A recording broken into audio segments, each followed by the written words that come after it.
tips and how to also encourage any one of us, not just to dive into the real estate space, but to be able to do anything that you want to do from a practical point of sharing and a practical point of viewing. So I think that should be enough for introduction. Sure, Isaac, sure, what do sure. you think? Absolutely, absolutely, absolutely, absolutely.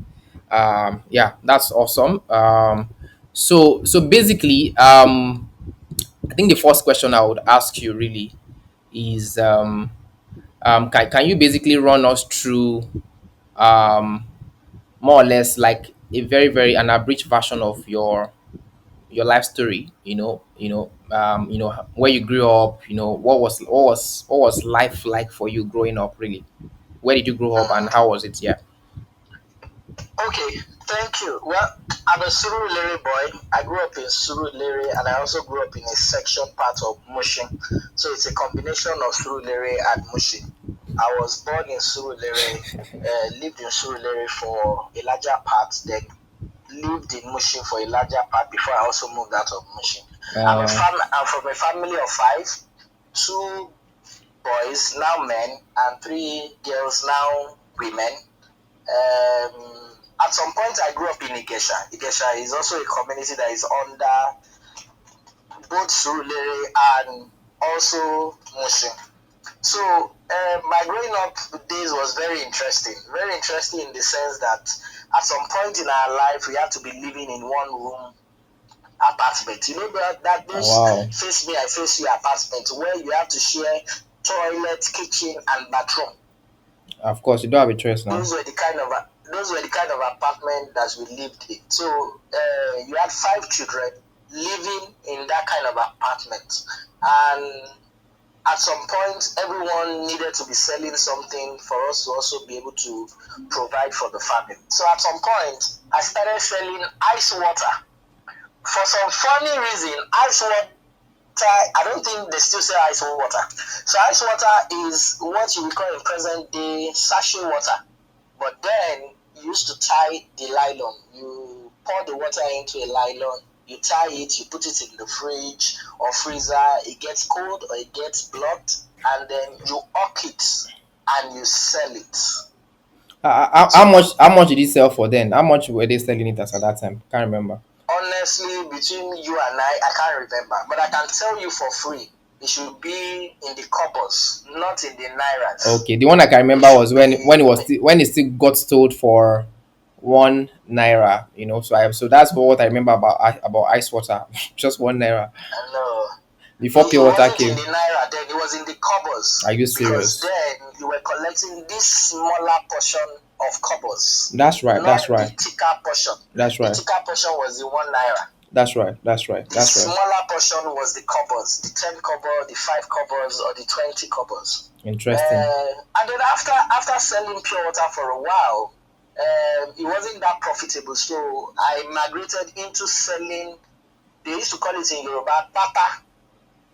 Ah, Pata is what you call panties or pants wow. that you wear, underwear, the Interesting. one that used to have rope. So Yeah.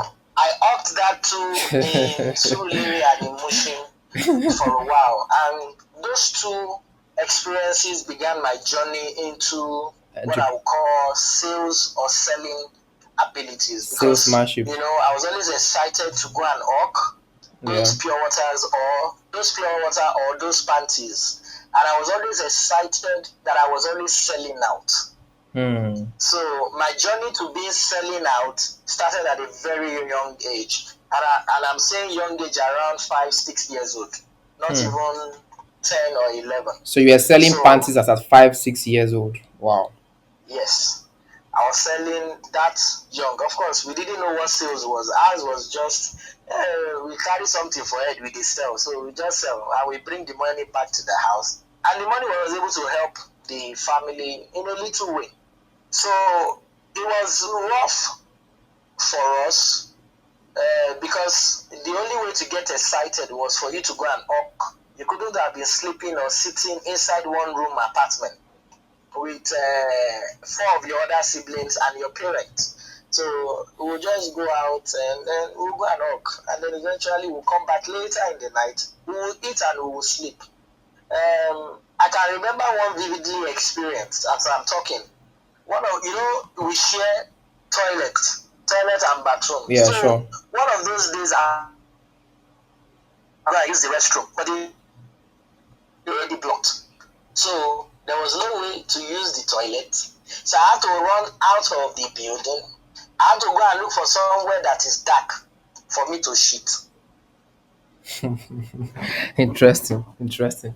So, at when was the first time you heard about real estate? So um, at a very young age, also because at some point my parents got into real estate. But they got into real estate as real estate agents, where they will help to source for properties for people, and then they will earn commission.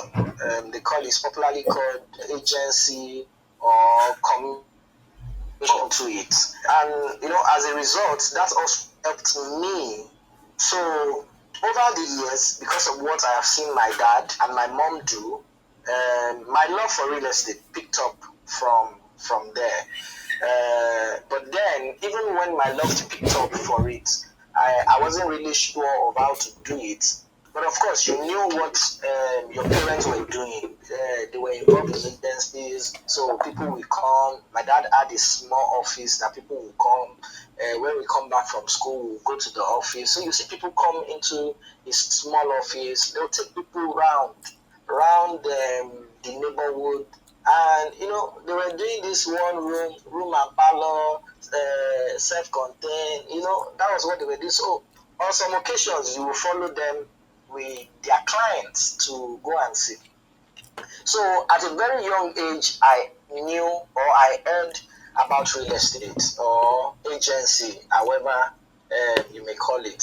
But over the years, my brother moved into it. So it was like a transgenerational thing.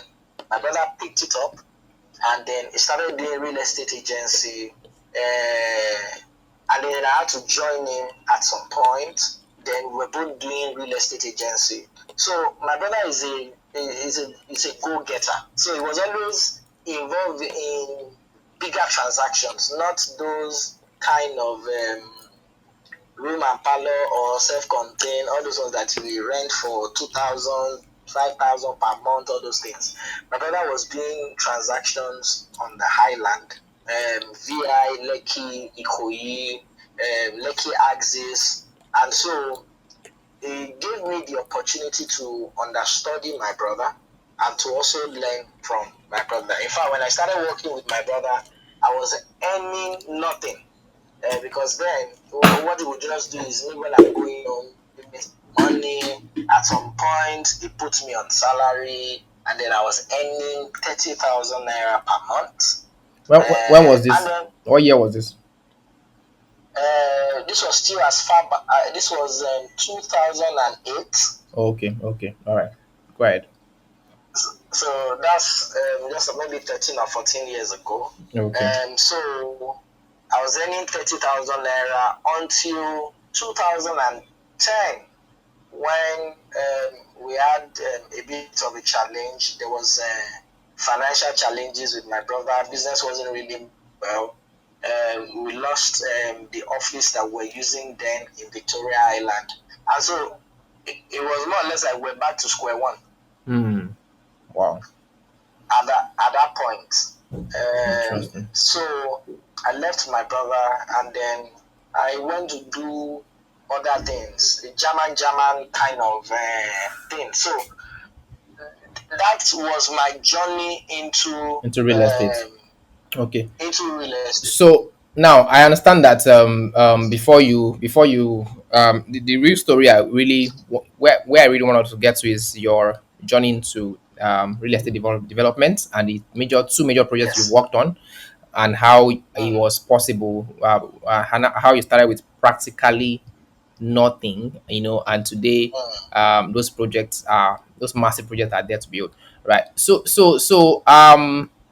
But then I understand that before you ventured into development, you you spent quite a number of years as an agent also, even after this your brother's episode. Yes, Yeah. So can you briefly tell us yes. about the experience being an agent before you ever developed any project?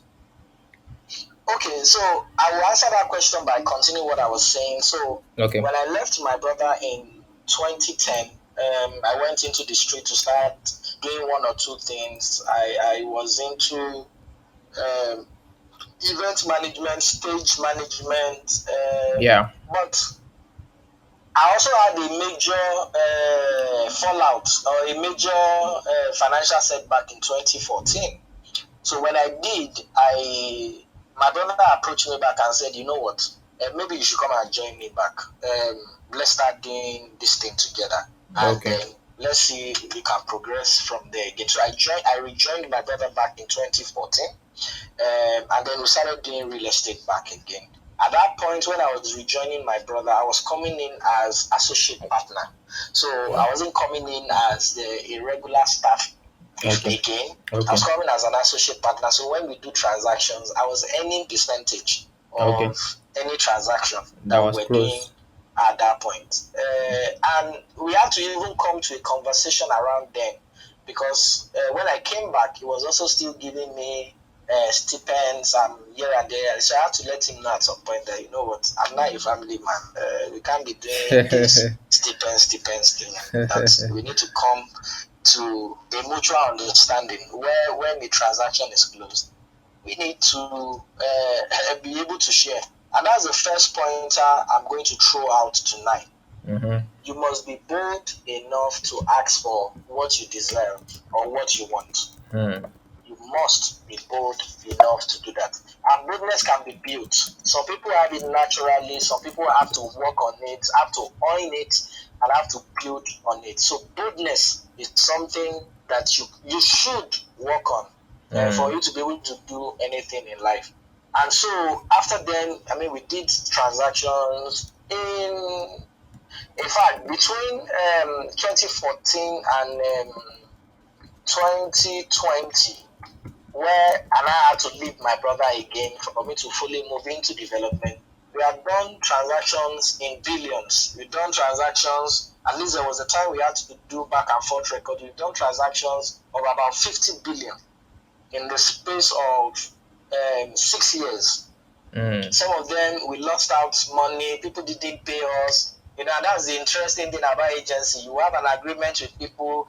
People, when the deal is done, they won't pay you, or they Mm. won't pay you complete. And so we even had some court cases. We had some, all of those dramas. So, but the long and short of everything that I've been saying is that my years of working with my brother, my years of also learning from my parents or seeing from my parents helped me to develop passion for real estate development at some point. And that passion really came out in 2016 when I started, when I moved to the island. And then everything just changed. You were turning to your right, turn to your left, you were seeing different developments. I was living in a neighborhood that within 3 months you will just see that this structure as from ground has gone up. Now that's the second pointer I'm also going to throw out. The environment that you stay in goes a long way to determine what you are going to do, what how much you are going to make, and the kind of life that you are going to be living. Mm. The Mm. environment Mm. you find yourself, you live, is going to determine where you are going to be, how much you are going to make, and a lot of things that you are going to do in life. And I was happy because I actually moved to the island out of crisis. But then when I got to the island, when I moved to Ikota, my desire and my passion for development came alive. Oh, I was seeing development, I was seeing people doing development on the right and left, and I had to nurture being or becoming a developer for another 5 years Mm. before I ventured into it. The third point I'm going to throw out tonight is you must develop the ability to be patient. Mm. So as far back as 2016, when I started seeing these developers doing development on my right and on my left, I wanted to move into development. I Mm, mean, I wanted to start immediately, but guess what? If I started then, I would have run into too many troubles. mm.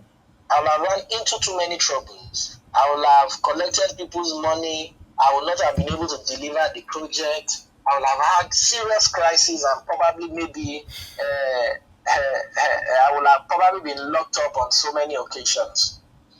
Hmm. Okay, So awesome, awesome. because Now, of the okay, go ahead, go because ahead. of the ability that I had to call myself to order to say you need to be patient and learn how this is done. I went to understudy a developer that I met in 2016. I understudied him for 5 years. In that 5 years, I was still doing real estate agency, but I was always going to his construction site. I was learning from him. I was asking questions. I was familiarizing myself with some of the artisans. I was relating with artisans. And that brings me to another pointer. You must find a mentor, somebody that has gone ahead of you, somebody that can teach you, somebody that can hold your hands Awesome, and awesome. can take you to your desired place. Great, great. So let me And quickly come so, in. Let me quickly come in at that point now. So you've actually mentioned a couple of things. Of course, now we want to get into the meat of the matter. So but then before okay, then, you've mentioned a couple of things that I think are very, very, very pertinent. Of course, there are four things I've noted here. Number one, you've talked about how you learned first from your parents, second from your brother, and third from a mentor. So there were different stages where you were learning the rudiments of this real estate business from different people. mm, So the mm, first thing is to learn from someone. Learn from someone. You can yes, call it apprenticeship or or whatever it people. is, or people. Then second thing that stood out also from what you've said so far is to be bold, be confident, be confident, Yes. be bold, be fortune, they say, favors the bold. And the third thing you Mm, said, which is something that's deeply resonates with me, is the environment. As a matter of fact, I think the second most important decision you make is where you live, because it mm, practically drives your business opportunities, it drives your relationships, it drives the quality of life, it drives even the politics, it drives the activities, it drives your day-to-day life. So when you spend to live in it, of course, and this is not saying you should live in a place you can't afford, but basically it's saying mm, that if you have an option, if you can afford a better environment where you have a higher quality of people, it makes sense to live in such places, because at the end of the day, what you're paying for will not just be a space. It will be that you're mm, also paying for the kind of networks that you have around there. You're paying for mm, the mindset of the people you have around that area. mm, Yeah. So, and then lastly, you also mentioned patience, right? So now, yes. my next question to you will now be about the two major projects that you just developed. You've completed one, and I think you're about to Mm, complete the second one. I've been there myself, and I've seen, mm, and I'm astounded at not just the projects, but the mm, capital that started it, and how you actually started with that capital, how the capital came to be, and how the whole mm, thing went. Yeah. So now that's the story I want you to share with the mm. audience now. Now, how did you start these two projects? Now, two questions in one. When did you decide to go into development, and how did you raise money to start the first projects before we get to the second one? Yeah. Okay. Let me answer the second question. How? So there was a day I was driving, myself and my wife were driving from home, after which I've been sharing with my wife to say, I want to move into development. I want to do this thing. This is what I want to do. My wife just suddenly asked me one day, and she just said, when do you want to start? And Hmm. I said, 1st of March. This was last year. And this was just January, maybe around between 12th or 13th of January. And then I told my wife 1st of March. It was like the thing just jumped out of my mouth. My wife wound down the glass and spoke into the air, and she said, "From your lips to God's ears." Hmm. And she just said a short prayer, and she said, "It is done." And we Hmm. said, "Amen." And we left. Believe you me, 1st of March, we consecrated the first land on which the first project was sitting. And I'll Hmm. share my experience how we got the land. So I got a call from a friend who knew I was into real estate agency. He called me and said, "Hey, bro, what's up? Man, I have somebody that wants to buy half plot between Ikate and Chevron. Their budget is 30 million. I don't know if you have anything." And I said, "Man, to get for that price might be difficult." I said, "But I know someone. Let me call the person. Person lives in Ologolo, and I know the person has some plot of land in Ologolo." So I reached out to the man and I said, "Hello, sir. How are you, sir? I have they are looking for land to buy. They were actually looking for one plot, not half plot. We were looking for a plot, 30 million." So I reached out to him, and the man said, "No, that he doesn't have. Now, what he can even do for them is 50 million. So I said, "Okay, I'll get back to you." I called them and I said, "You know what? This man has a plot that he wants to sell, but he's saying he wants to sell for 50 million. Maybe when you guys come tomorrow, when you see him, you can negotiate with him if you can give discount, or you just go for half plot. Half plot can still be enough to do what you want to do." So they came the next day. They had a meeting with the man, and they didn't agree on pricing.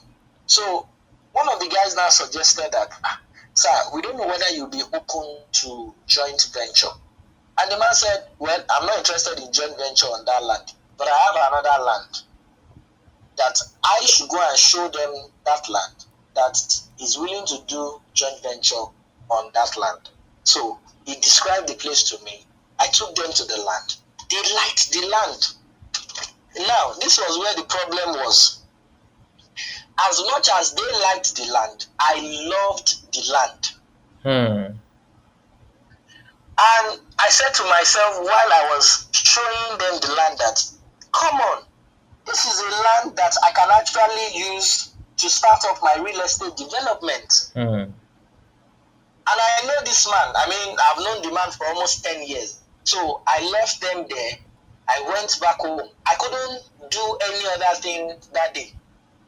Hmm. I couldn't sleep middle of the night. My brain was just calculating, how am I going to get this man to give me this land so that I can sign a joint venture with this man, and then I can do a development on this land. Middle of the night, I posted something on my WhatsApp status and I said, "Invest so amount of money to earn so amount of interest in so period of time."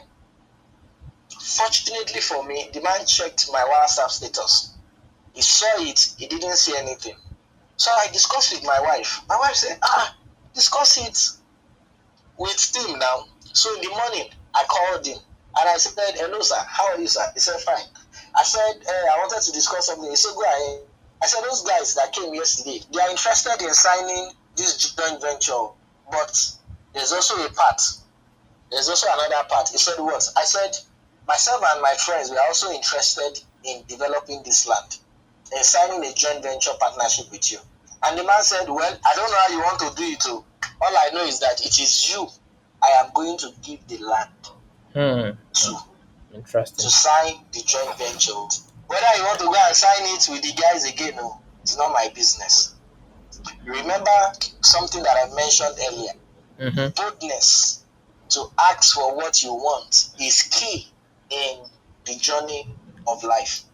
Awesome. So that was how the man said, "Is you I'm going to give it to." I called my wife immediately and I said, "Guess what? This man says it is us that is going to give the land." Now, I needed to get back to my guys to now tell them that, The land is not "Guys, I'm available sorry, again. this land is no longer available, that it is me. It is me that want to do it." But I didn't know how to tell these guys. So I just reached out to them and I told them, I said, "Guys, this man says he wants to develop the land with another person."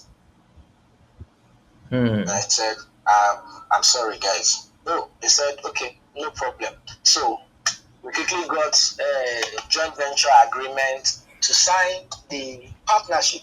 Now, when I was going to sign the partnership, I didn't have money. Hmm. So this brings me back to your question. How did I raise money or how did I get funds to be able to start? Now, there was the man had done architectural drawing, he had done soil test on the property, he had done some things. So the man said, well, since I've done all those things, you have to pay me for all those things that I have done. Hmm. And then you can go and develop. So I said, okay, no problem. So the man insisted he was going to collect 1.5 million.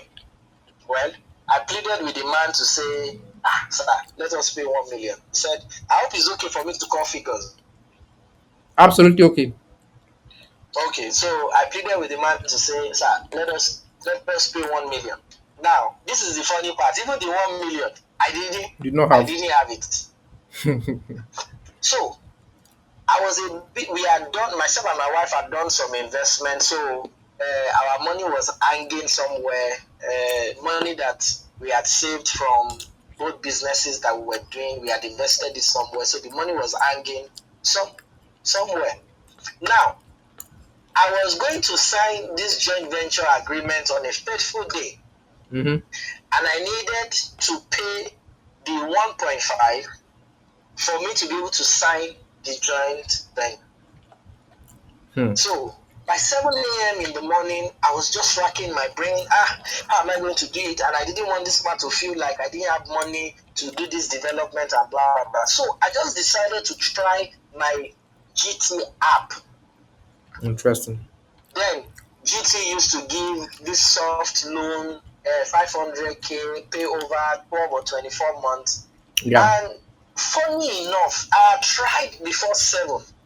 But they said the max that they can give me was 70,000 naira. Hmm. So after 7, I decided to try again. And the max that they could give me was 500,000. Wow. So I quickly applied for it. And in less than 60 seconds, I got 500,000 Hmm. from GTF to pay 530,000. Now, I pleaded with the man for us to pay 1 million. So I thought, oh, maybe the man will accept. So I reached out to a friend of mine in the morning and said, guy, I'm about to sign this JV agreement. I need to raise 1 million to pay this man today by 1 o'clock. I said, guy, if you borrow me 500k, and the guy said I should give him to 12, that he will send me the 500k. This brings me to another pointer. You must have close circuit relationship that can help you and that you can help at any particular point in time. Mm-hmm. Hmm. Your relationship matters a lot. Hmm. You must be dedicated about the kind of people that you keep in your space and in your life. Absolutely. So I reached out to my friend around 12. He said he was just coming out of a meeting that I should give him 10 minutes. Now, I was 2 minutes away from the landowner's house for me to sign the joint venture agreement. So I was waiting for my friend to send me the remaining 500K. 500,000. In less than 10 minutes, I got the 500,000 and I was feeling like a big boy. And then I drove straight to the man's house. And then I said, good day, sir. How are you doing? And then the man said, he's not going to sign anything until he sees the money. Don't worry, the money is available. I said, please give me your account number. I transferred the 1 million to him. And then we signed the agreement. Hmm. Hmm. We Amazing. signed the agreement. Wow, we signed the agreement. Man, it was like the best thing that has happened to me. I Interesting. wasn't even thinking about how we were going to raise the money. We signed the agreement. So we can go to the market to go and market this property. Abi? Absolutely. So I left. The next day, the man calls me up. The man doesn't get alert on his phone. He went to the bank. He wanted to cash the money. And they said it is 1 million that the man called me from bank. I said, hello, Peacemaker. I said, how are you, sir? He said, it is 1 million naira that you sent to me. I said, yes, sir. I said, I thought I played it. He said, no way. It's 1.5 million. No way. That this is not a relationship. This is business. There is 1.5. So, Wow. out of boldness, I just told him, I said, sir, don't worry. I'll send you the remaining 500. How did I send it? My wife suddenly calls me up and said, oh, honey, guess what? That money that we were waiting for, they have paid us part of the money. Oh. I just called to let you know. I say, my love, God Hmm. will bless you. God will bless you. I beg, just transfer 500K to me first. Let me quickly pay this man and know that I have settled this man. And my wife said, are you sure you don't need extra money? You know what? Let me just send you 2 million first. So that in case you need to do any other thing. And she Yeah. sent me 2 million and I paid the man 500,000. And we started ordering for sand to pour on the land. And that was how we started. So how did we raise money to start the Yeah. project? So now you have the documents. You signed the joint venture. So of course, for those who do Yes. not know, joint venture simply means that I own a land. But I'm not ready to build, maybe because I don't have the money to build. And we're talking about Lekki here. The story is sharing is about a landed property in Lekki that has now been fully developed and sold out. Right? And Mm, sold out at is it 45 million now? How much did you say? Anyway, so um he found a man who has the land in Lekki.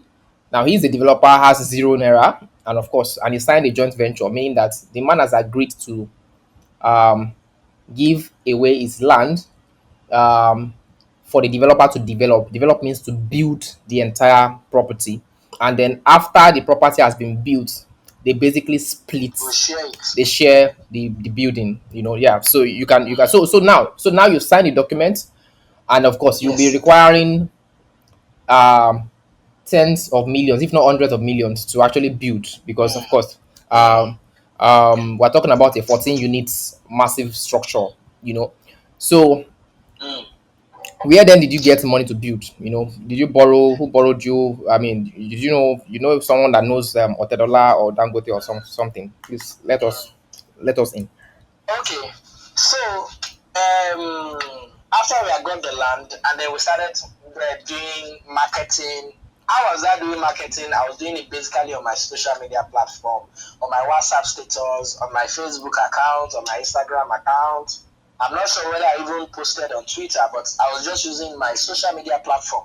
And then I was talking to one or two people, and one very interesting thing happened one fateful day after I'd sent the broadcast. And we had recently just moved from where we were living to another place. I mean, it was even less than 4 weeks that we had moved from where we were living to another place. And my former landlady reached out to me and said, oh wow, this is interesting. You know what? I will tell my husband to call you.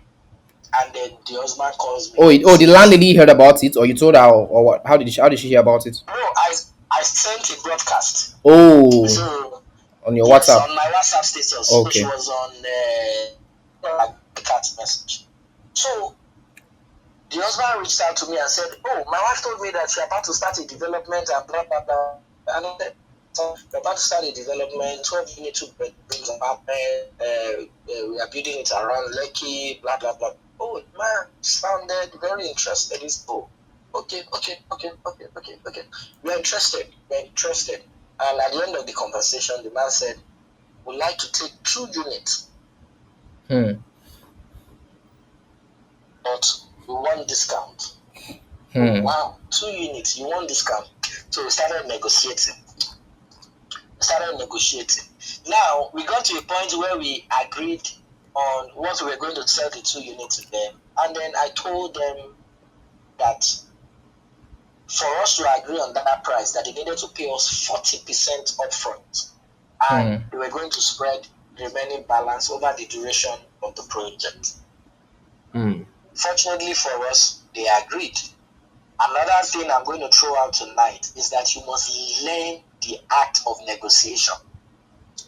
There Hmm. was no way that you were going to be starting out as a developer and you were going to negotiate with a client, and you were going to insist that the client was going to pay you 40% upfront, and the client will pay you 40% upfront. Mm. They've not seen what you've done before. So people, especially people that work for their money, it will be very difficult for them to trust you. Well, we were able to win the trust of this our former landlord and landlady, and the man said, "Okay, I'm working on the payment. You get it." So we have sent them an offer. One Monday morning, this man calls me up and says, "How are you, sir? How you doing? I just wanted you to know that you will get the money between now and Wednesday, and then we'll take it. We'll take it from there." And less than 15 minutes later, we got our first deposit Wow. of 21.2 million From a building that has not started. Wow. for a building that has not started. We have not Interesting. even started foundation. Now, apart from the act of negotiation, there's a place of consistency in character. These people, they have also known me for years, even before I moved into their apartment. They have known me for years. There has been consistency in my character. So I wasn't this kind of person today. Tomorrow I'm another kind of person. So they knew that, oh, we know this person. We can trust this person with our money. So your character matters in life. And Mm. you must be consistent with your character. In fact, you must be so consistent that if somebody had known you 10 years ago and the person has not seen you in 10 years' time, the person can still say, "No, this is the peacemaker that I know." And so, as a result of that, immediately we had gotten assessment from Lagos State government for the building that we wanted. So immediately I got the money. I was quiet for some time. My wife was at home, and Sorry. she was like, "What's the problem?" Exactly. Okay. Okay. I wanted to actually ask about. I mean, you are just talking as though. I mean, this was an easy thing. I mean, how exactly did you feel that day? What did you do that night? Were you able to sleep? I mean, this was a project that you were just starting out, and there's someone is paying 20 something million already. So, how exactly did you feel? And I mean, moving forward. Let me shock you, sir. It happened around 9 a.m. in the morning. I was dumbfounded for about 15 minutes until my wife noticed. And my wife was like, "Is everything okay? Are you okay?" My wife was just about to leave for work. She was like, "Are you okay? Is everything okay?" I said, "We just got our first payment." Hmm. I said, "These people just paid us 21.2 million." Hmm. Interesting. Immediately, we fell down flat on the floor, offering thanksgiving to God. And that's another pointer I will throw out tonight. For every time I get to our site, the first thing I say is, "Thank you, Lord." Your ability to always offer thanksgiving helps you to also grow faster in life. So we said a word of prayer, thanking God for a few minutes. We also sang to God songs of worship, and then we left home almost immediately. My wife went to work. I went straight to the bank to go and pay for the government approval that has been given, the assessment that has been given to us. Paid for it immediately, and from there I went straight to site. Before then, I'd gotten different contacts of artisans, contact of suppliers. I had discussed with the engineers that were going to work with us on the project. I'd concluded with virtually almost everybody. All we needed was just for us to start. So that very day, we started ordering for materials, iron, wood, sand, granite, cement, and then before we knew, in less than 24 hours, 21.2 million was gone. We had ordered for iron, what about 13 million, one trailer load of cement, about 3 million, order for other materials, and then paid artisans, pay part money to engineers, and we moved to site. Hmm. And I came with the zeal that we wanted to deliver the project on time. Hmm. Outside delivering the project, we wanted to deliver the project on time. We had told people this project is a 9-month project and we're going to deliver in 9 months. Hmm. And so we were working every day. That was how we raised the first set of money to do the project. Along the line, we started notifying agents, fellow agents. Oh, we've started a project to come and give us a client to let them come and buy from us. So we're going to pay you 5% for every client that you bring. And so one agent calls me up, one agent friend, colleague calls me up one day and says, "Oh, she's going to my site the next day, and that she wanted to come and see what we were doing." Oh, fortunately for her, it was raining heavily that day, so I couldn't leave the house early. And then she calls me up and says, "I'm actually in Ologolo. I'm trying to locate your property." I described it to her. She did a video, sent it to a client in UK. The client loves it. The client started negotiating, and then before we knew it, we came to an agreement. And then we negotiated for 15 million initial deposit. Hmm. Now she lives in the the client lives in the UK, but the max she can do on a daily basis was 1 million. So she was going to pay us 15 million for 15 days. Hmm. So sometimes she will send few minutes to 12 a.m. And then few minutes past 12 a.m. she will have sent. So we had 2 million. So as she was sending that money, we were using it to augment it. Fortunately for us, by the time she was done paying the 15 million, she had paid us 1 million extra, 16 million. Interesting. So that was how we got the second subscribers. Now, as time proceeded, we started getting other people that was giving us money. So we came to the market with a strategy that we were going to collect bulk money from subscribers and deliver the project on time. Unlike the way our other colleagues were doing, where they will be collecting small amount of money, and it was going to take time for them to deliver the project. So we were collecting bulk money, and collecting bulk money means you must not fail people. You must not fail to deliver. So we're working Monday to Sunday. In fact, we only took break one particular week. We were working every day on site. And then Hmm. before we knew it, by the 7th month of starting our first construction, we had completed the construction. And by the 8th month, we had handed over to our subscribers. Amazing, amazing. That's interesting. So now you completed the building, but where did the other monies come from? Through which the building was completed. Does it mean you kept having people subscribe, or you had to also move some monies from somewhere, or borrow from some money from somewhere? How did you do? How were you able to complete the entire project? Oh, so we kept on selling to different people that were coming, Interesting. different subscribers. We were collecting bulk money from them. We were pushing the money on projects. We were not spending money on ourselves. We were not buying cars. We were not buying any.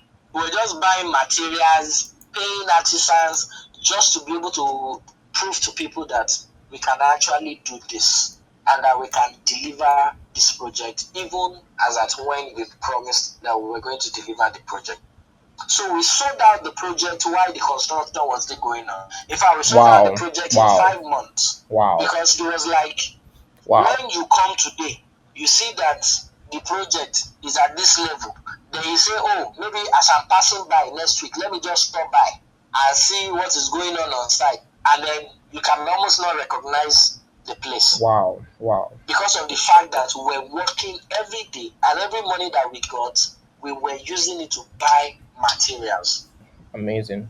So we were dedicated to it. We were not doing any other thing. We were dedicated full time, dedicated to it. In 5 months, we sold out. In 7 months, we finished the project. In 8 months, we did an official handover of the building or the project.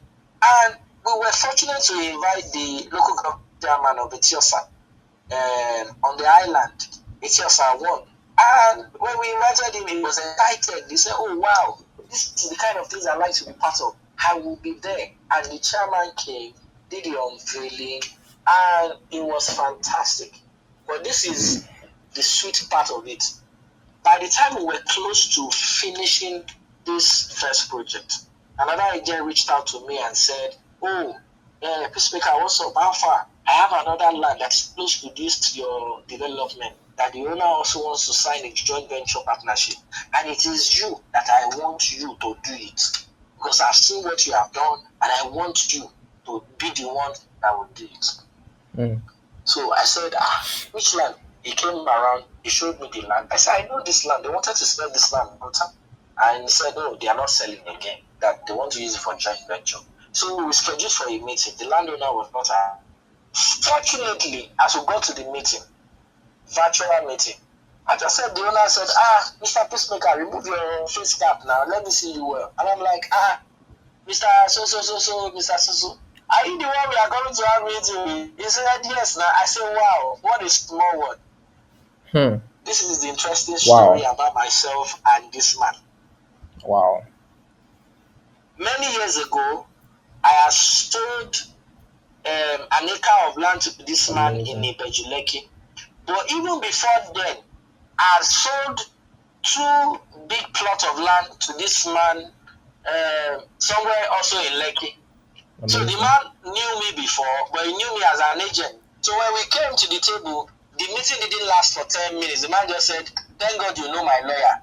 Just go and conclude with my lawyer." And that was how we signed the second JV Ama- after negotiation back and forth, back and forth. And in less amazing. than 30 days of signing the second JV, we moved to site. Amazing. Wow. Wow. Wow. Wow. Another interesting part is that immediately we moved to the second, four of the subscribers from the first project were so impressed with what we had done with the first project, and they said, "You know what? Secure one unit for me Hmm. on the second project. Hmm. Secure one unit for me on the second project." In fact, the person that bought the last unit on the first project is the person that bought the first unit On the second on the one. second project. Brilliant. Brilliant. And then how many units is this building we're talking about? This project. Well, our first project is 12 unit, two bedrooms apartment. Our second project is also 12 unit, two bedroom apartment. And why are we doing two bedroom is because we did a research and we discovered that two bedrooms is the fastest selling, is the fastest when you want to rent, is also the fastest when you are using it for shop let. So we decided to stay with two bedroom development. As I'm talking to you today, we only have one unit left Wow. on our second development. So if I want to buy now, if I want to buy two now, I mean, you won't be able You to. have to buy one from this second development and the phase three of our third development, which we are starting in less than another 30 days. So now, so this buildings, how much does it how much does it currently go for each unit? I mean, per unit. Well, they come in levels. So we sold the first floor at 40 million, second floor at 43 million, third floor at 45 million. The entire floor or just one unit in the floor? Just one unit. Okay. Just one unit. Amazing, amazing, amazing. Okay, so thank you so much for sharing, Peacemaker. Now I would open. I'll just open the floor for questions before you continue the story. Um, I'll open the floor. So if you have a question for Peacemaker or you want to make a contribution, kindly you can use the mic, so I can hand over the mic to you. And in the meantime, also um, feel free to share about this session for your followers to also benefit. The reason why we do this is really very simple. Peacemaker doesn't have three heads. He doesn't even have two, actually. He's just one of those few people who have decided to actually make the move. To believe in himself, and to actually go for his guts. Because I mean, I think one of the most important essence of this story shared so far is actually boldness. You know, the boldness to say you want to sign a joint venture when you don't even have 1 naira to actually build the land, let alone sign the document. You know, but today he has completed two major apartments.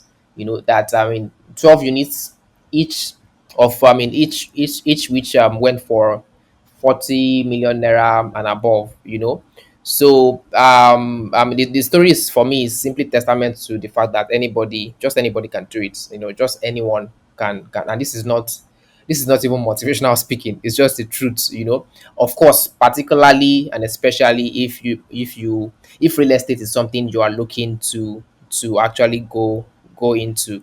You know, so Peacemaker, I want to ask you a sensitive question, just a little sensitive, Please right? go ahead. um of course, I know that there's a place of experience, and of course, there's a place where you begin to profit a lot. But based on your experience with the first building, how much would you say? Don't worry, we're not coming to take the money from you, and I'm not giving anybody your phone number. How much would you say you made from the first building as a developer, as profit for yourself or for your company? Okay. I'm happy that you said it's a very sensitive question, and I'll be very honest with you. We didn't really make profit from the first project. Interesting. We didn't make profit from the first project because we were not after profit. We were after deliverables. Hmm. We wanted to To prove, prove what is not just possible. to people, but we wanted to prove to ourselves that we can actually do this. We can do it the right way, and we can also be part of solving housing deficit in Nigeria, starting with Lagos. That was what we wanted to do. Now, did we make profit from the first project? Yes, we made profit. Was it in millions? Yes, it was in millions. But was it what we would have made as profit? No, it wasn't what we would have made as profit. Fortunately for us, in less than 1 year, our two projects is worth 1 billion naira. Wow. Our two projects is worth 1 billion naira in less than. We are starting phase three and phase four any moment from now, which we also announce as we go. So one of the things we've been able to do successfully in our development is that we've been able to prove that it is doable and you can actually deliver on time. Amazing. So we've made millions from the first project. It wasn't what we will have expected. On the second project, yes, we've made far more than what we've made on the On the first first project. project. And that's the reason why we can even be embarking on another two other projects. And because we set a goal for ourselves, which we call Project 124. What it means, we wanted to give one apartment in 24 months. And in less than 1 year, so we are doing another 12, another 6, and another 24. And so before you know it, in 24 months we'll have done 100 apartments. Amazing, amazing, amazing, amazing. Okay, so thanks for sharing again. I mean, this is actually a lot of vulnerability and a lot of sharing actually.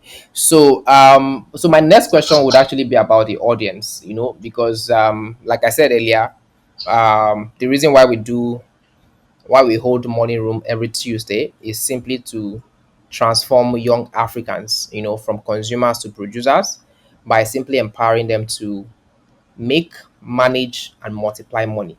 You know, so there's someone here who wants to toe the path that you have told, who has little experience, you know, just like you, but who is really, really serious, dogged, and really wants to do this. What would be okay, Kinde? I can see a few people have questions. I'll bring you in shortly. So, what would be your number one? What would be your major advice for that person who is young, earning some money, wants is looking for the best way to leverage that money, you know, to grow and multiply that money, and wants to use the real estate development instrument? How would you advise such a person to go to do this? Ah, hmm. that's a that's a very in question that doesn't have a straight answer. Let me answer by saying this. I'm quick to tell people that look for a mentor. Find a mentor. Number one. Number two, mentor yourself. And I will explain what I mean. Don't forget, I shared in my story earlier that I found someone that I had to understudy, who Yeah, is sure. my mentor up to date. And I had to understudy him for 5 years before I ventured into development. Hmm. When I ventured into development, I can tell you for free that the amount of money that I have lost in doing development in 1 year is minimal, far minimal to what I would have lost if I didn't have a mentor. Interesting. Interesting. Because when I signed that joint venture partnership, for example, I took the document and I went to meet him and I said, "Sir, the message that you sent me, I have gone to deliver the message, and this is the report from the message." He wasn't even aware that I was going to sign. He got up from his seat, he shook me, and he said, "I am proud of you." And he told me, "If there is anything that you need, let me know." Amazing. Awesome. Interesting. Interesting. Okay, So, we will quickly take our first the first question. question. That's from Okay. Kehinde Olorunfemi. So Kehinde, kindly unmute. You have the mic now. You can unmute yourself. Let's have your question or contribution. Okay. Hello, good evening. Hi. Good evening. How are you doing today? Good evening, sir. My name is Kehinde Olorunfemi, and I want to appreciate this opportunity. Oh, I see. I see. Some people know themselves here. Interesting. I am so honored to be here to speak. Thank you, everybody. On a quick one, Mr. Peacemaker, thank you very much. When I saw the ad I think I saw it on Instagram. I quickly shared with my friends, shared on my platforms, and I put on my notification that I must not miss this session. Number one, Mr. Peacemaker is someone that I've known for some years, and I want to thank God for his life. And yeah, I've learned from his life, his experience, and his personality. So my question is this, and I've learned a lot tonight as well. Um, I'm an entrepreneur. Apart from the fact that financing is a major challenge for uh, businessmen and entrepreneurs, especially from this part of the world. Apart from financing, what other major challenges have you faced in real estate development? I know a lot of people have problem with artisans, problem with contractors, and all of these things. So, can you please share some of this? Apart from money, I know money is constant; it's a constant challenge. So, apart from the issue of financing, what other major challenges are maybe with people, with associates, and in the course of your projects. So that's basically my question. Thank you very much. Thank you very much. Kenny is somebody that I know very well. So that was why I was laughing when I heard his voice. Um, in real estate development, I've discovered two things that will make you or mar you, excluding those other things: your team and your suppliers. Your team and your suppliers. I'll say it again. I'm saying from a practical point of illustration. As a developer, you will not always have money. There will be time where you will have money. If you have reliable suppliers, they will supply you materials on credit that will allow the construction to keep going. But you have to build it with time. You must have been buying and paying on time with them. They must have developed that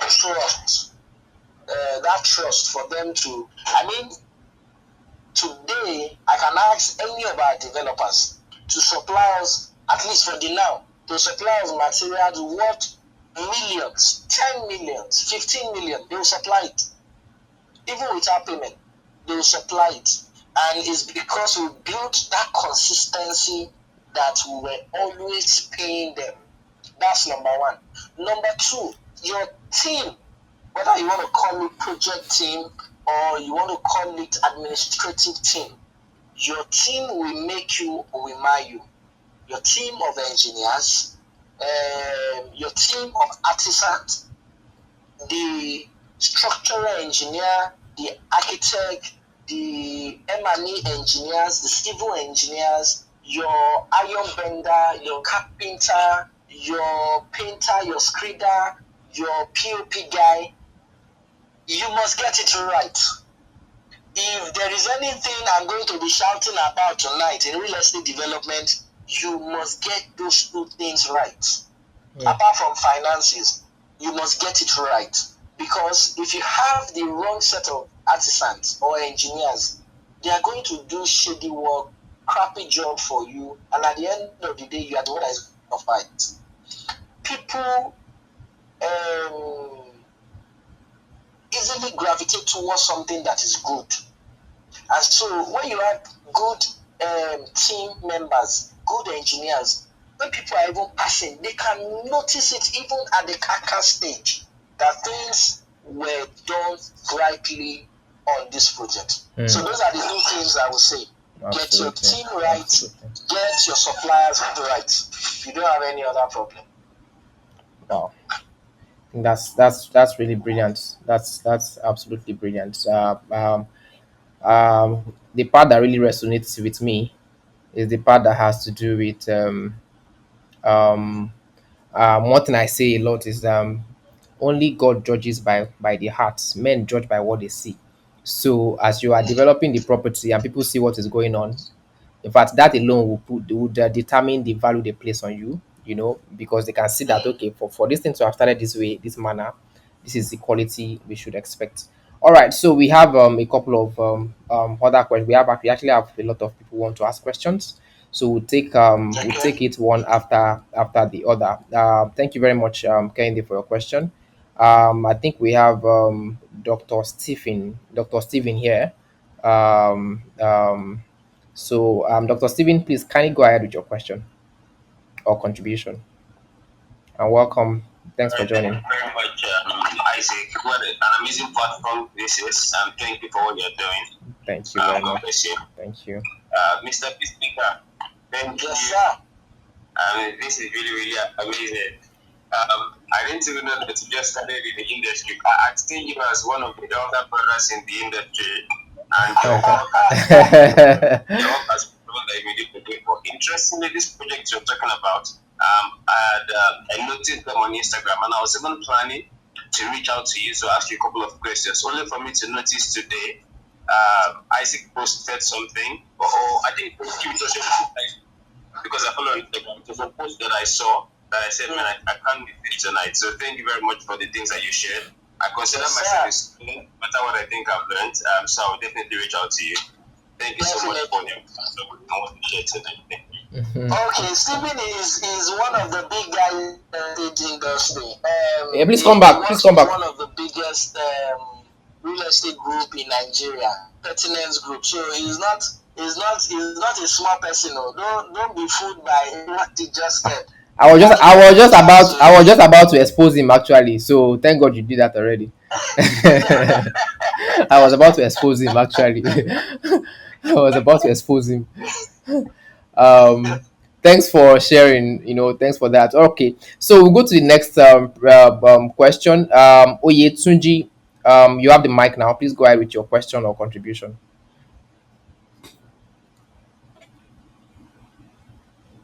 Oyetunji, are you there? Okay, so maybe he's having an issue with his network. So I'll move to the next person. Marquist, George. Okay, kindly go ahead with your question or contribution. All right. Good evening, everyone. Good evening. How are you good doing evening. today? Let's say Isaac, I must commend you for this. It's a wonderful um, Thank you. you are hosting.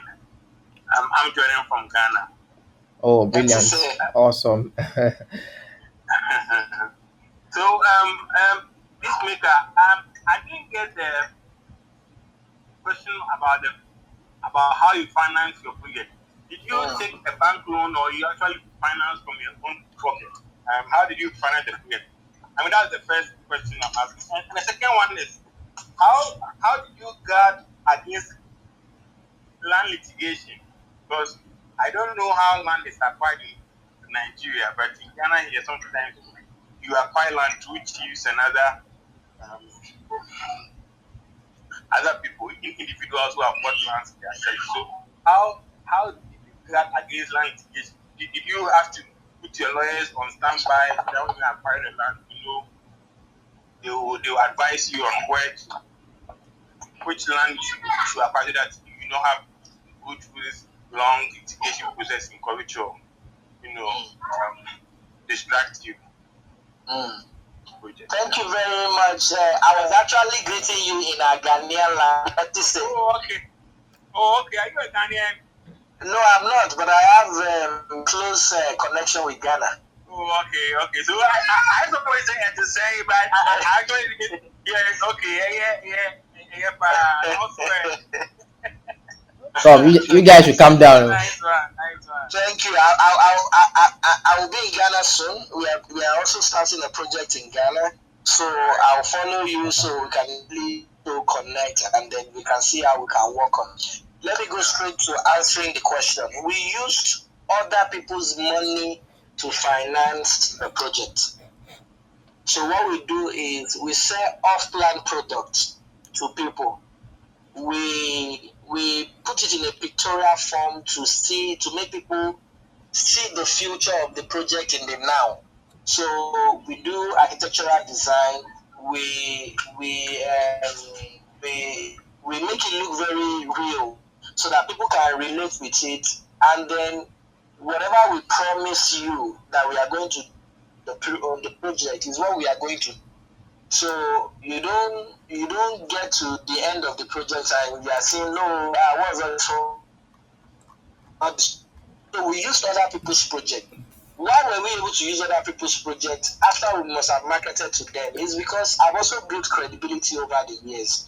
I was also doing other things along the line. I mean, at some point, I was doing driver's license for people. At some point, I was doing international passport for people. At some point, I was doing stage management. At some point, I was doing events management. At some point, I was selling food. And so I built credibility over the years that people can trust me with small cash. And over the years, it migrated into where people can trust me with big monies. So we used other people's money basically for us to finance the project. We didn't take any loan from the bank. In fact, our bank, apart from the 500,000 that we took originally from GT Bank, our current bank, my account officer had to advise us to take loan recently so that we can build credibility, so that we can build it over a period of time. And then when we want to do other bigger projects, we can easily approach the bank for them to give us bigger money for us to do the other projects. It was our bank that had to advise us to do that. We didn't have to approach the bank to do that. And it was also because they studied our account and they saw how we were doing, money inflow and outflow was going. So to the second question, part of the thing that I mentioned earlier that will make you a lawyer, you must, in real estate, you must always have a lawyer on standby. You must always have a lawyer on standby. In Nigeria, for example, there are major documents when you want to do land transactions. If the land doesn't have gazettes, if the land doesn't have certificate of occupancy, if the land doesn't have governor's consent, if the land doesn't have land registration or land certificate, which is old document that we used to use in Nigeria, it is almost like a red flag for you. It's almost like a red flag. So we set up a system that allows us to do checkmating in land partnerships that we go into. Once the land doesn't follow any of all these titles, we don't bother ourselves. And we always make sure that it's our lawyer that is dealing when it comes to land title. It's our lawyers that takes care of that. So once our lawyers can tell us that we are good to go, we go ahead with it. So the offer might be interesting. If the lawyer doesn't say go ahead, we don't go ahead. And we don't have one lawyer, we have teams of lawyers. So as you will need all the team of lawyers to be wrong for you to have a wrong deal. You don't just have one person to make that decision. So I don't know if I've been able to answer the question. Yeah. Yeah, yeah. Okay. Okay, that's That answers your Okay. question, right? Okay. Awesome. Beautiful, beautiful, beautiful, beautiful. All right. So I think we are basically winding off gradually. If there are other questions, I think that someone wanted to ask a question, but I think his network is off now. So if there are other questions, please, I'm going to ask Peacemaker the final question before we call it a night. So if you have any other question or contribution, feel free to request. So my final question to you tonight would actually be about it's actually about the management of the, of course, there's a part of the property development, right? And then there's then the part of management. Of course, you know that um, the the point at which the developer makes money doesn't end after building the property. It also continues in the sense that, okay, you are servicing the apartment. So Yes. if you could quickly give us a rundown of what that is about and how that works in terms of value, that would be nice. Okay. I was talking to one of our clients yesterday. Oh, thank you for the question, first of all. I was talking to one of our subscribers who bought into the first project and also bought into the second project. We were actually talking this morning, and I was telling him that, our relationship does not end where you bought from us and we handed over to you. Our relationship still supersedes your buying from us and we have delivered to you.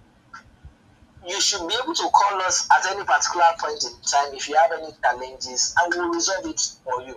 So one of the things we decided to do is for ongoing or any other project that we are signing a partnership with, Mm-hmm. we are going to be the one to facilitate facility manager. We are going to be the facility manager. That's the right way to put it. We are going to be the facility manager now, because we also want to make things easy for people who are buying from us. So we've done analysis, for example, on how to even make facility management very easy for people and also very affordable for people. So on this second project, part of the thing we said we are going to do is that all the common lighting area, we're going to put it on solar power system. The idea is also going to reduce the service charge that they are going to pay. At the Mm. same time, we are going to put the light on check prepaid meter so that the generator can be on 24 hours where the electricity supply that is from the national grid is not supplying. The generator goes up immediately and they have light. The water is going to be purified. They can even drink the water if they want the water. The place is going to be clean. So part of what we also do is that we make the community or the neighborhood very applicable people. For example, the two places where we are developing right now, we have to get permission from the local government for us to be part of the people who are going to construct the drainage and also construct the road. And we've had to spend millions of naira in doing that. So, because we want a situation whereby if you buy from us, if you want to resell, you get a good return from resale. For my If you investment. want to put it on rentals, you get good value. As I'm talking to you right now, our property is practically the most expensive when it comes to rentals in the whole of Ologolo. Mm. Mm. Interesting. Our property is practically the most expensive two bedrooms in the whole of Ologolo. And it was a goal for us. We wanted to make sure that everything that we're going to put in there were things that, if it's not fully luxury, it's semi-luxury. I mean, on the second development, we are going full luxury. Our bedroom is high, our doors are top-notch qualities, our fittings are top-notch qualities. I mean, we are going all the way out. So what we now did is we set up another facility management. We set up another company that is into facility management that is going to be fully responsible for it. And every development that we do, we fully service development. So that's Brilliant, what brilliant, we've brilliant. done in that area. Thanks for that. All right. So the final two questions. Okay, I think we have the final two questions. And then we'll be good to go. Femi Salami, you have the mic. Salawu, sorry, you have the mic. Please go ahead with your question or contribution. Very briefly. Are you there, Femi? Okay. Please go ahead.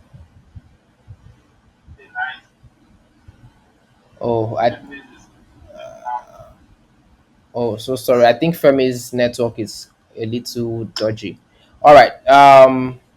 Femi, if you could just switch your network, that would be nice. So pending that time, let's have Can you hear me now? Oh, brilliant! We can hear you now. Please go Yes, ahead. we can hear you. Oh, okay. Good evening, everybody. Good Good evening. evening, sir. Yeah. I want to assure everybody first off that everything Peacemaker has said here this night is I've been a witness.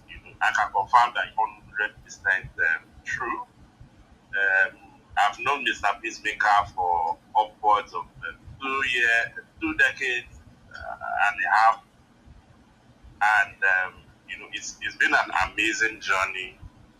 Watching his dedication to and his passion. I mean, it's been an amazing journey, and it inspires me in spite of the familiarity that I have with him as friend. I find it. I don't like to take it for granted.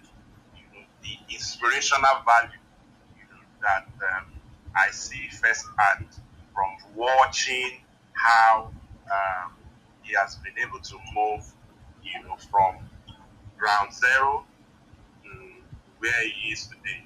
And one of the things, I don't want to rehash I don't want to rehash. One of the things one of my key takeaways from what you have said today, is the power of network. The Okay. power of network, and having that community. As you can also, as we all that have been listening can also tell, I mean, almost half of people who have asked questions this night are people Peacemaker knows. So, his community, they go everywhere with him. And, Awesome. That tells us something about credibility, and that currency, it's like a currency that unlocks an open door, relationship. That's why people can supply you items, they can supply you products, Mm. people can work for you because they know your integrity. And I want to really commend this maker for that. I Thank you also very want to much. commend him for his focus, his ability. This guy, I remember when the apartment was being unveiled, at a little ceremony, and I Okay. remember his wife telling every one of us how he will come. He works Monday to Sunday, and he will come in, Interesting. tired and spent. Interesting.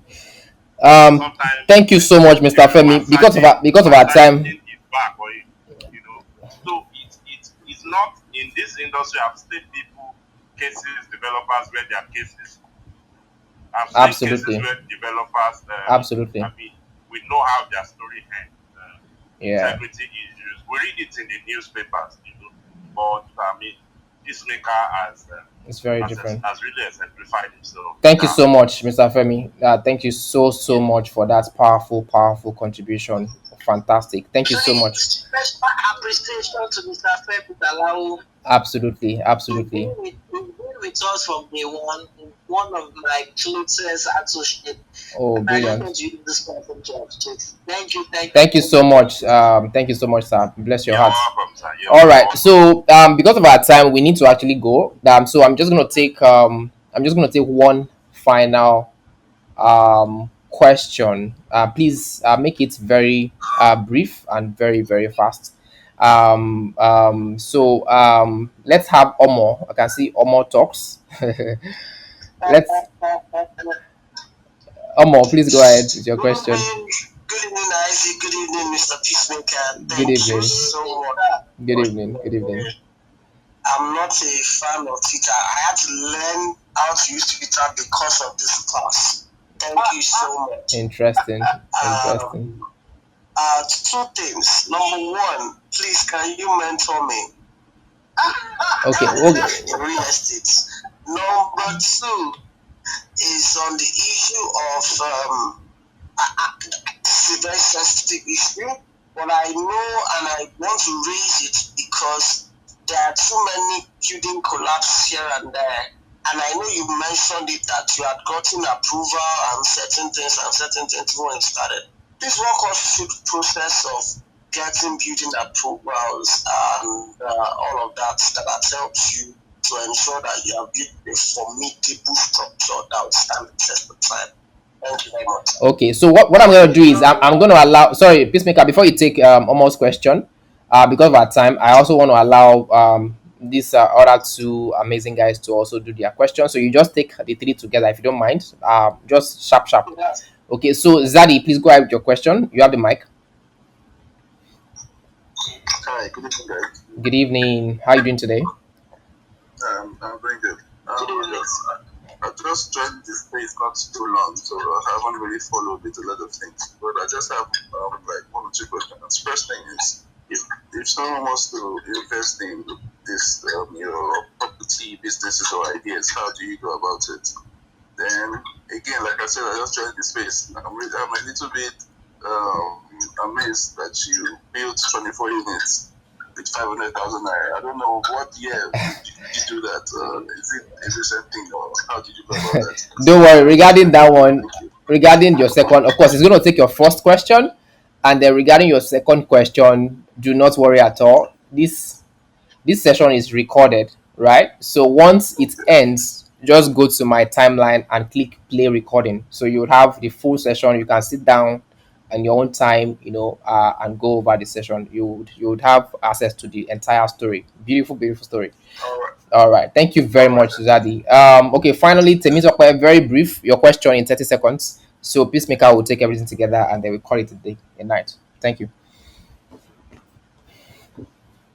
Temitope, are you there? Okay, so if Temitope is not there, then Peacemaker, please, you may just go ahead and answer the two questions. Almost question and oh, good evening, good evening. Please go ahead.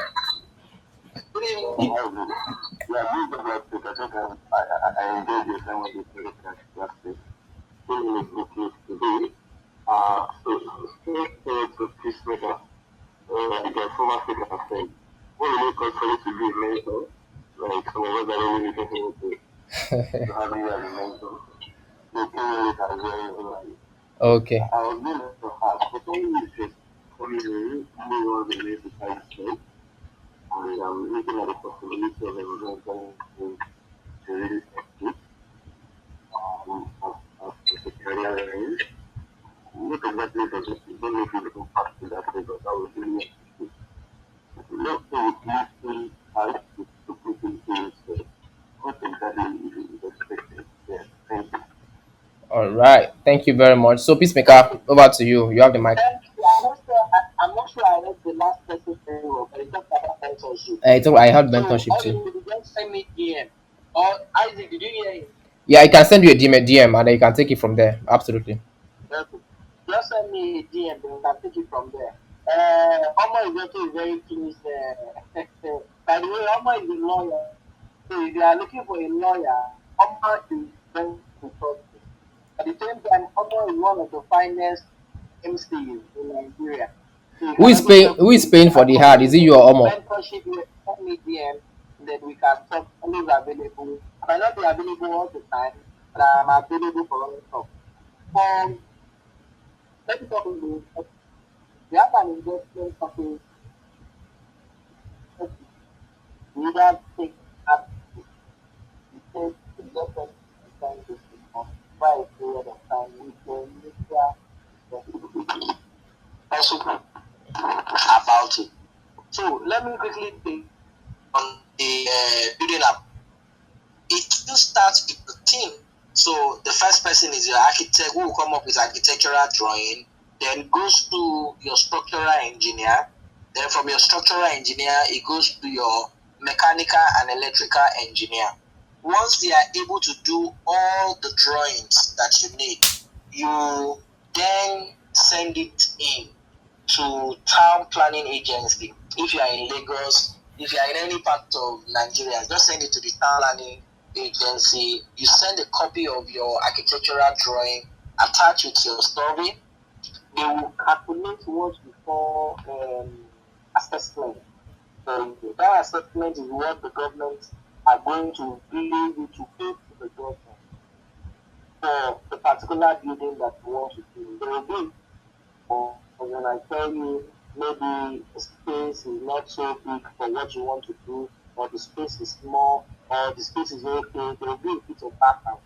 Once they give you that assessment, the assessment basically is to calculate what you are going to pay. So if, for example, they tell you that you are going to pay 1 million or you are going to pay 2 million, then all the banks in Nigeria will pay through all the banks in Nigeria. Once you pay, you also pay a developmental levy. Fortunately, developmental levy you also pay through bank. Once you pay through the you ask you to bring four copies of all the drawings. We ask you to bring four copies. That is the architectural drawing, structural drawing, electrical and mechanical drawing. They will also ask you to bring a copy of the title document, certified true copy, attached with a copy of the survey. Then there's letter you will get from your engineers, especially your structural engineer. Because that's actually the most important part of building. So you get that letter, you attach everything together, I send it to them. Over a period of time, in weeks, they will revert back to you. They will initially give you a registration number. That registration number means they are taking in your file, they are studying all your drawings. Was they study your architectural drawing, study your structural drawing, your mechanical drawing, your electrical drawing, and they are certified with it. They will give you approval. They will give you approval with a document that they have certified that the building that is fit for construction and you can move to site to start work. Once you get that, move to site, start work, but that is where the real work. The real work is not even the approval. The real work is when you, because you must not compromise anything. For example, we do a 4 plus project, ground plus three. We make sure that we get ground plus three approval from the government. We don't get ground plus go and build ground plus three. We must get ground plus three approval from government. We move to site and we build. So that's how the process works. I don't know if I've been able to start extra. Isaac. Absolutely, absolutely. Thank you very, very much. Thank you so much, Peacemaker. It has been a very enlightening session. Someone was telling me that when we will start charging for money room, and I just laughed. We will never charge for money room because it's something that we do for people. I have a very strong passion, to actually have young people achieve financial peace, because I know it's something that is very possible. So we would never stop bringing you, of course, everyone will bring to you, and every session will bring to you, in money room would actually be something that, if you were paying for, you'll be paying in hundreds of thousands, just like tonight and like last week. you know. Unfortunately, we couldn't get last week's recording because each time I tried getting the recording from the Twitter archive, it keeps crashing, because it's trying to download the entire. So please, if you know how to get our recording house, please reach out to me. I would really, really appreciate that help. So I had to record tonight's session separately on a different device because we've had a lot of requests to have it on YouTube. So we would have the audio processed and then put on YouTube accordingly, since we are unable to have the visual version, right? So thank you. So I want to say thank you so much, Peacemaker, and thank you so much to every single listener for tuning in to Money Room. Of course, as you all know, our goal is really very simple. Like I said earlier, it's to basically transform young Africans from consumers to producers by empowering you to make, manage, and multiply money. That's simply our mission, and that's why we do this every Tuesday. So that will be it for tonight, and then next week Tuesday, we will be bringing you another power packed session, that basically jets towards helping you to make, manage, and multiply money legitimately. So thank you so much, guys, for tuning in, and please have a beautiful evening. Cheers, and thanks. Bye.